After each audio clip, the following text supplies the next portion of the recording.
जरा सोचिए कैसे शानदार जीव के बारे में जो जमीन पर चलता है, जो भारत के घास के मैदानों की शान है, लेकिन आज वो हमेशा के लिए गायब हो जाने की कगार पर खड़ा है। हमारे देश में कई प्रजातियां खतरे में हैं, पर एक सवाल है जो आज सच में बहुत मायने रखता है, और वो ये है, भारत का सबसे गंभीर रूप से संकटग्रस्त पक्षी आखिर है कौन सा? इसका जवाब है द ग्रेट इंडियन बस्टर्ड, या जिसे हम GIB भी कहते हैं। हो सकता है ये नाम बहुतों ने सुना भी ना हो, लेकिन इसकी कहानी जानना हम सब के लिए बेहद जरूरी है। तो चलिए सबसे पहले मिलते हैं इस शानदार जीव से। आखिर ऐसा क्या है इसमें जो इसे इतना खास बनाता है? देखिए, ये कोई आम पक्षी नहीं है। ये एक बहुत बड़ा सर्वहारी जीव है जो सिर्फ और सिर्फ भारतीय उपमहाद्वीप में ही मिलता है। इसकी एक बहुत ही खास बात है, और वो है इसकी कमजोर फ्रंटल विजन। मतलब ये ठीक अपने सामने की चीजें आसानी से नहीं देख पाता। अब ये बात याद रखिएगा, क्योंकि आगे चलकर यही इसकी कहानी में एक बहुत दुखद मोड़ लाने वाली है। और हाँ, नर पक्षी के गले में एक थैली होती है जिसे फुलाकर वो प्रेमालाप के समय एक गहरी गूंजने वाली आवाज निकालता है। तो अब जब हम इस पक्षी की खासियत जान चुके हैं, तो उस कड़वी सच्चाई का सामना करने का वक्त आ गया है जिससे ये रोज जूझ रहा है। गंभीर रूप से संकटग्रस्त ये सिर्फ एक टैग नहीं है, ये एक बहुत बड़ी चेतावनी है। ग्रेट इंडियन बस्टर्ड को IUCN ने क्रिटिकली एंडेंजर्ड का दर्जा दिया है। इसका सीधा सीधा मतलब ये है कि ये प्रजाति विलुप्त होने से, मतलब हमेशा के लिए गायब हो जाने से बस एक कदम दूर है। और ये खतरा कोई हवा में नहीं है, ये वैश्विक स्तर पर माना गया है। देखिए, IUCN से लेके साइट्स जो अंतर्राष्ट्रीय व्यापार को कंट्रोल करता है, और भारत का अपना वाइल्ड लाइफ प्रोटेक्शन एक्ट 1972, सबने इसे सबसे ऊंचे लेवल की सुरक्षा दी है। मतलब इसे मारना या इसका शिकार करना एक बहुत गंभीर अपराध है। इतना ही नहीं, ये सरकार के सबसे जरूरी स्पीशीज रिकवरी प्रोग्राम्स में से एक है। ये सारी बातें एक ही तरफ इशारा करती हैं, खतरा बहुत बड़ा है और इसे हर लेवल पे माना गया है। तो सवाल उठता है कि ये पक्षी अब बचे कहाँ हैं? एक जमाना था जब ये पूरे उपमहाद्वीप में शान से घूमते थे, लेकिन आज ये मुख्य रूप से बस राजस्थान और गुजरात तक सिमट कर रह गए हैं। जैसा यहाँ दिख रहा है, कुछ बहुत ही छोटी आबादी महाराष्ट्र, कर्नाटक और आंध्र प्रदेश में भी है, जो बस ये दिखाता है कि इनका घर, इनका दायरा कितना ज्यादा सिकुड़ चुका है।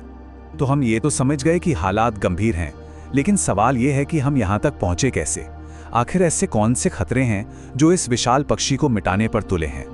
तो ये शानदार पक्षी आखिर गायब क्यों हो रहा है? चलिए अब इस सवाल का जवाब ढूंढते हैं। इसके पीछे कई वजह हैं, लेकिन कुछ तो बहुत ही बड़ी और घातक हैं। इनका सबसे बड़ा दुश्मन वो है हमारे सिर के ऊपर से गुजरने वाली बिजली की तारें, जिनसे ये बेचारे अक्सर टकरा जाते हैं। इसके अलावा खेती और शहरों के फैलने की वजह से इनके घास के मैदानों का खत्म होना, जहरीले कीटनाशकों का इस्तेमाल और दूसरे जानवरों का इनके अंडों और चूजों को खा जाना, ये सब भी बड़े खतरे हैं। और यहीं पर इसकी कहानी का सबसे दुखद पहलू सामने आता है।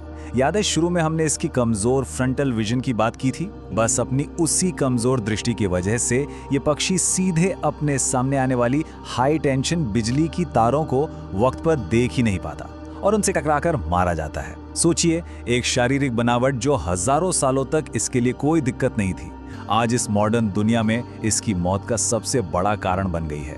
कितना दुखद है ये। लेकिन कहानी यहाँ खत्म नहीं होती। जहाँ खतरा है वहीं उम्मीद भी तो है। अब बात करते हैं उन कोशिशों की जो इस शानदार पक्षी को बचाने के लिए की जा रही है। ये जो कहा गया है कि समर्पित संरक्षण प्रजनन केंद्र ही आखिरी उम्मीद हैं, वो बिल्कुल सच है। ये तस्वीर उसी उम्मीद की कहानी कह रही है।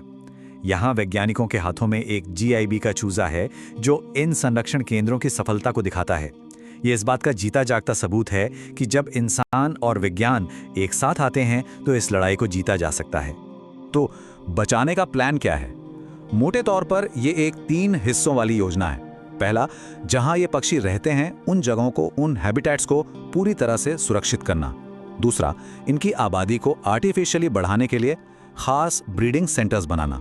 और तीसरा, इस पूरे काम में मॉडर्न साइंस और टेक्नोलॉजी की पूरी मदद लेना। और ये सिर्फ कोई कागजी योजना नहीं है, इस पर जमीन पर काम हो रहा है। राजस्थान के डेजर्ट नेशनल पार्क जैसे इनके अहम घरों को प्रोटेक्ट किया जा रहा है।